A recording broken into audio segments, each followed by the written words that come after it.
Assalamualaikum warahmatullahi wabarakatuh, Bapak Ibu. Saya akan mencoba mempraktekkan chef ya. Kalau soal teori, Bapak Ibu sudah lihat di situnya, jadi saya tidak menjelaskan lagi. Jadi dalam chef itu ada tiga bisa chef atau EFT ya. Nanti dua-duanya akan saya singgung ya. Chef itu Spiritual Emotional Freedom Technique, kalau EFT itu Emotional Freedom Technique ya. Mirip-mirip, beda ucapan saja. Nah, ada tiga apa ya namanya ya. Ya, yang pertama gini, setup itu ya. Didahului oleh setup.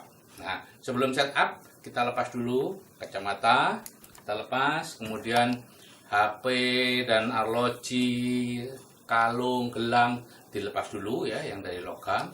Kemudian kita minum ya. Minum dulu satu gelas, serternya minum, pasiennya juga minum, masing-masing satu gelas supaya kita bisa tidak dehidrasi ya, kecuali pada waktu bulan puasa ya. Nah, jadi pertama adalah setup ya. Setup itu kita mencari titik short point namanya ya. Itu ada di sekitar sini, Bapak Ibu ya. Jadi caranya begini. Nah, di sekitar sini itu diraba titik yang paling nyeri ya, seperti saya di sini. Kalau saya tekan ini nyeri ya, lebih nyeri dibandingkan yang lain ya. Nah, cara yang kedua adalah dengan karate chop ya, sebelah kiri ya, karate chop. Tempat mana kita karate ya. Nah, itu kita tapi lebih bagus di sini ya. Karate chop hanya digunakan kalau misalnya pasien Anda beda jenis ya, dan dia tidak bisa nyari.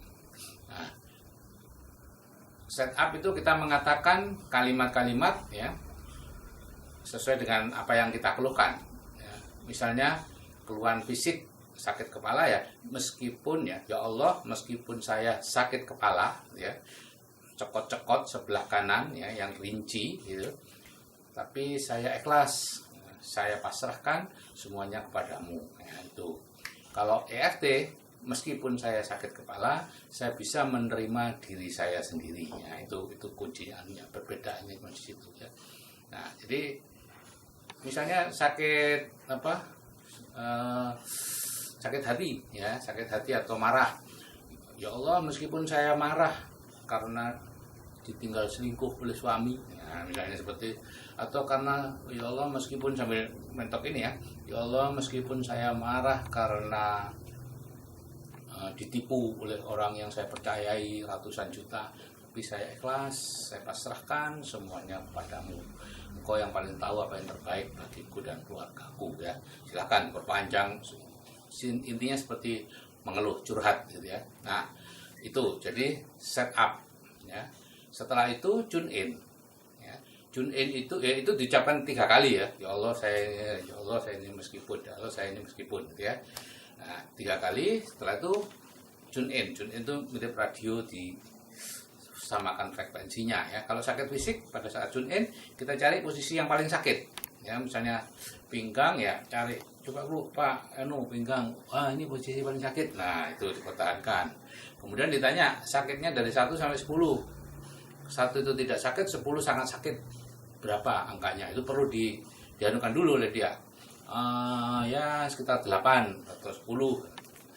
Nah, atau sama juga sakit, tune in pada fisik, masalah fisik, psikis ya, masalah psikis, maka kita merefer ke belakang lagi ya, pada saat peristiwa itu terjadi.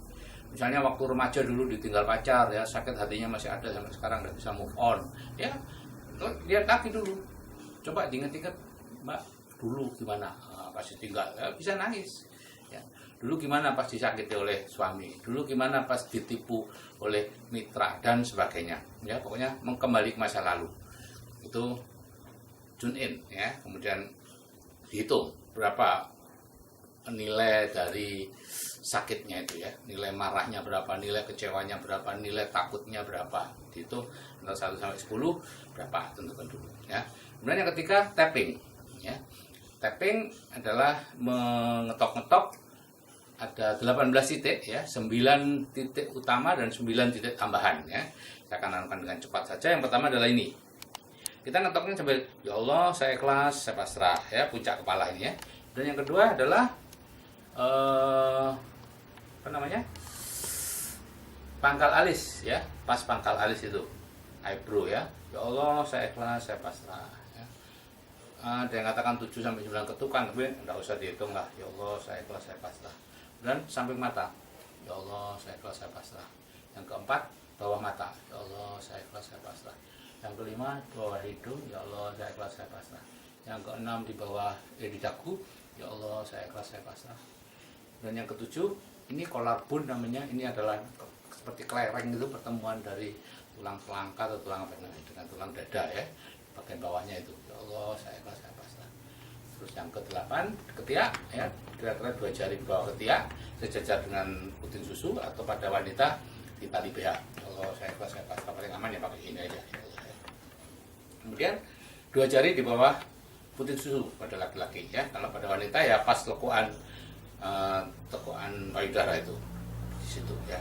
Repot kalau di bawah puting susu, nanti kalau mulai sampai dengkulnya nanti dia. Nah, di situ itu 9 titik utama ya. 1 2 3 4 5 6 7 8 9. Terus tambahnya ini 1 2 ya. Allah, saya ikhlas, saya pasrah, ya Allah, saya pasrah. 3 ini persis di bawahnya kuku ini ya, di samping ini 4 5 6 7 ya. 1 2 3 4 5 6 7. Terus gamut namanya, ini di sini pertemuan antara tulang ini ya, di sini lekuannya. Nah, sambil melakukan gamut ya, diketuk atau digeser gini, sebaiknya orangnya sendiri yang melakukan ya, supaya kita bisa menggerakkannya. Kita melakukan 9 gerakan, terutama pada mata ya. 1, Bu, pejamkan mata yang kuat sambil tetap ngetuk, nggak usah ngomong dah, ketuk-ketuk aja, pejamkan mata, melotot yang kuat, melirik ke kanan bawah, melirik ke kiri bawah, hanya melirik ya, tidak menoleh ya, melirik. Terus mata berputar searah jarum jam, mata berputar berlawanan jarum jam ya. Jadi kita memberi kode begini, makanya orangnya sendiri yang melakukan ya. Kemudian bergumam, singkat aja, ya, pokoknya ada lagunya. Terus menghitung 1 2 3 4 5 ya, bergumam lagi, gitu ya. Nah, jadi 9 hal itu. Kemudian karate chop begini. Nah, jadi pada chef Bapak Ibu bisa melakukan ini kirinya ke kanan, kemudian pakai tangan kiri, kanan. Sudah. Kalau itu sembuh, sudah. Tidak usah diteruskan. Tapi kalau misalnya belum sembuh juga, lagi diulangi, kemudian lengkap. Ya, ulangi lengkap sampai sembuh atau sampai ya terserah lah sampai kapan. Nah, kalau pada fobia Bapak Ibu, ya, orang yang takut sekali pada sesuatu, chef sangat ampuh untuk dilakukan ya. Jadi pada fobia misalnya Bapak Ibu, ini apa? Pertama orangnya bahan yang buat fobia itu jangan dimunculkan dulu ya. Katakan saja, Pak, Bu, coba pikirkan yang Bapak Ibu takutkan, kecoa misalnya. Nah, kemudian kita save seperti biasa, kita save lengkap boleh. Setelah itu setelah save biasanya takutnya sudah berkurang. Pak, Bu, kalau misalnya di sana ada kecoa, Bapak Ibu lari enggak? Oh, enggak. Oh, oke, kalau gitu. Oke.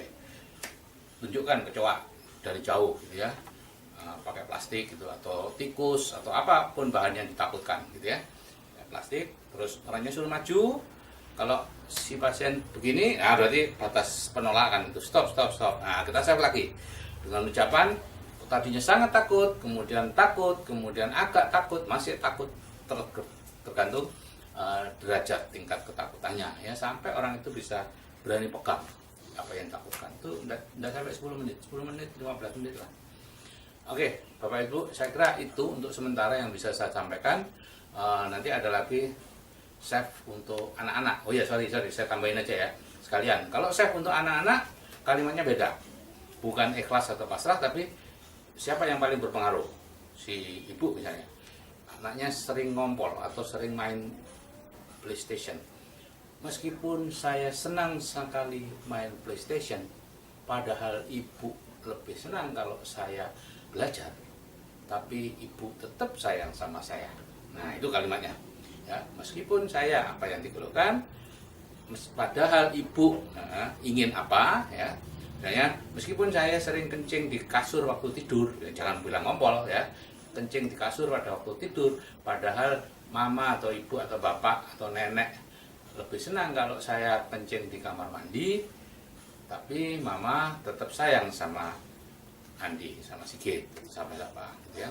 Itu 3 kali setupnya. Kemudian tokannya, mama tetap sayang sama Sigit, mama tetap sayang, dan seterusnya ya. Jadi itu aja diganti. Oke Bapak Ibu, saya kira itu moga-moga bisa membantu. Saya akhiri. Wassalamualaikum warahmatullahi wabarakatuh.